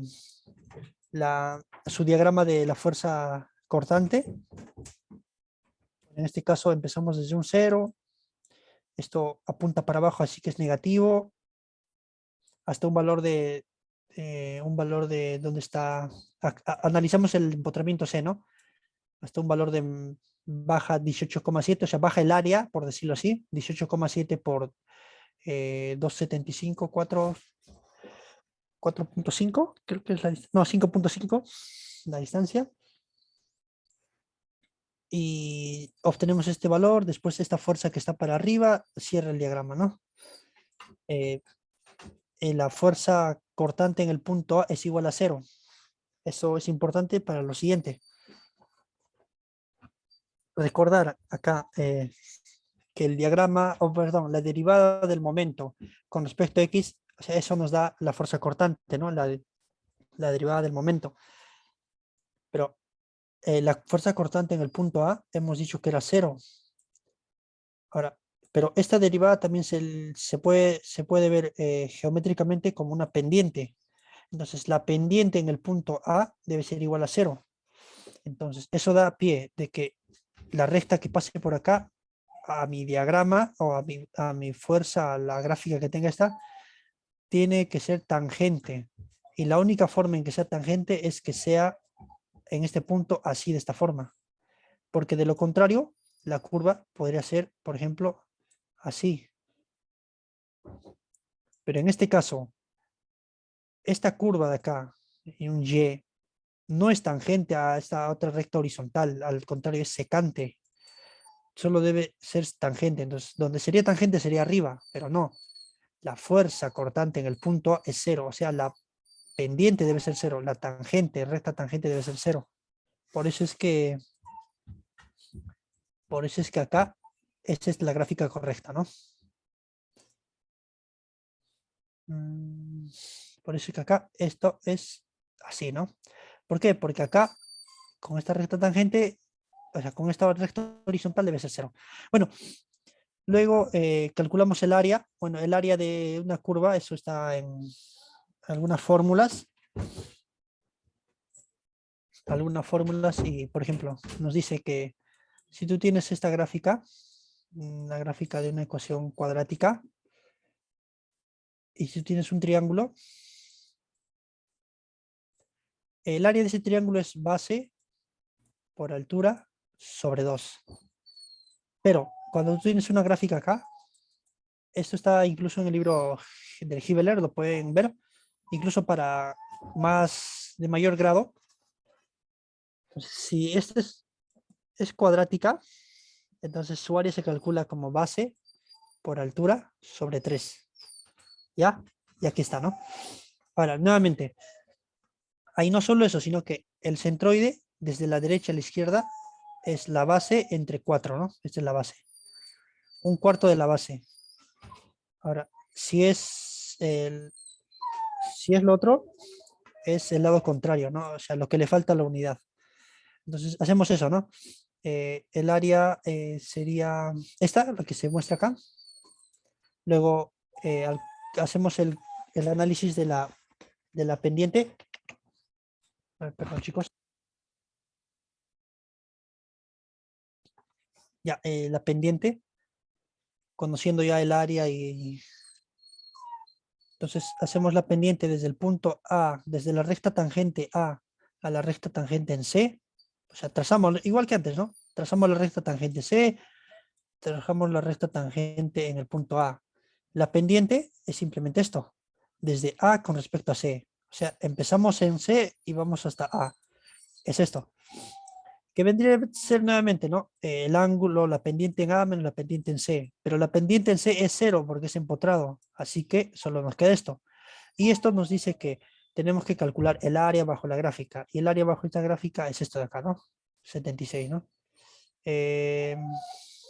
No. Acá está mal ya. Esta área corresponde arriba. Porque acá.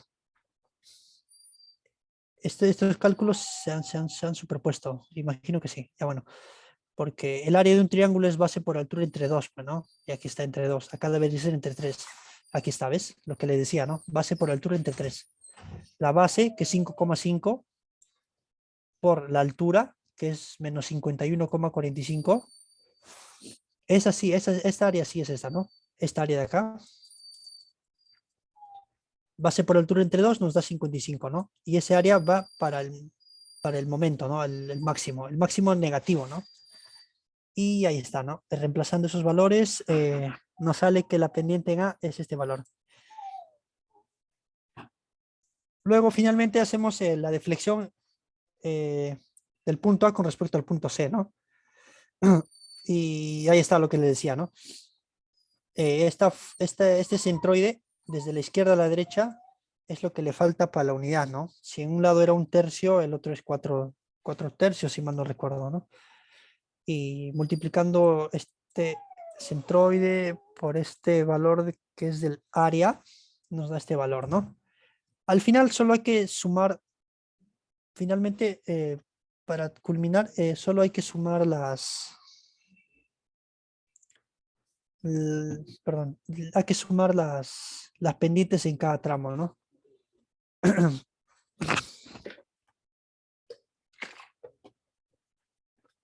Por ejemplo, en el estado 1 me daba esta pendiente, ¿no? ¿Dónde está aquí está el puntero? Esta pendiente de aquí, ¿no?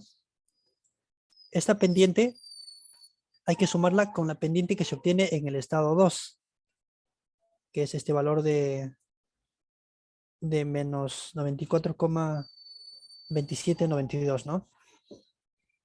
Y hacemos lo mismo con la deflexión y esto sería todo el valor, ¿no? Todo el valor de total, ¿no? Porque, como hemos dicho, al aplicar el método de la superposición, se divide en sus problemas.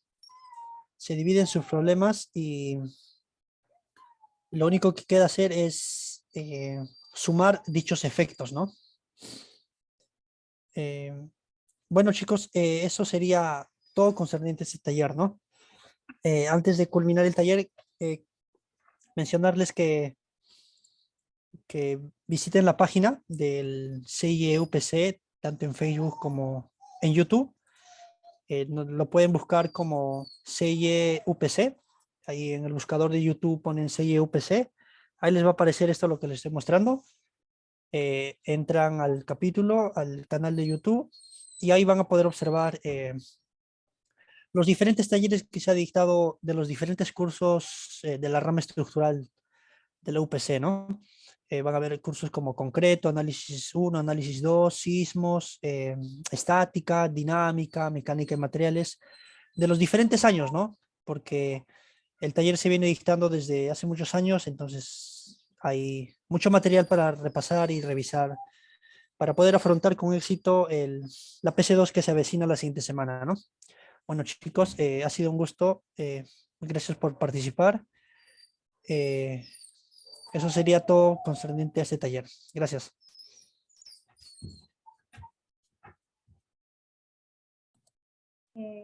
Bueno, chicos, gracias Miguel por la, por el taller del día de hoy.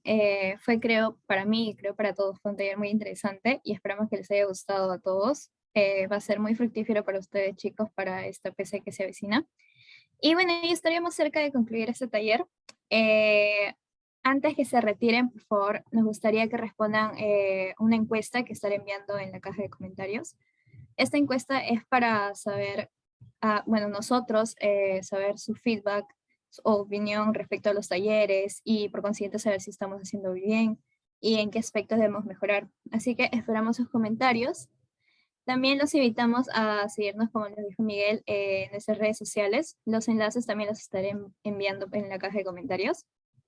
También tenemos Instagram, no se olviden, también nuestro canal de YouTube. Y subimos contenido sobre los próximos talleres y actividades que se realizan en el capítulo, así como otros datos de interés, ¿no?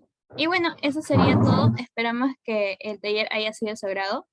Les deseamos muchos éxitos en esta práctica y nuevamente Miguel, muchas gracias y a ustedes chicos por asistir a este taller y ya nos estaremos viendo en otra oportunidad.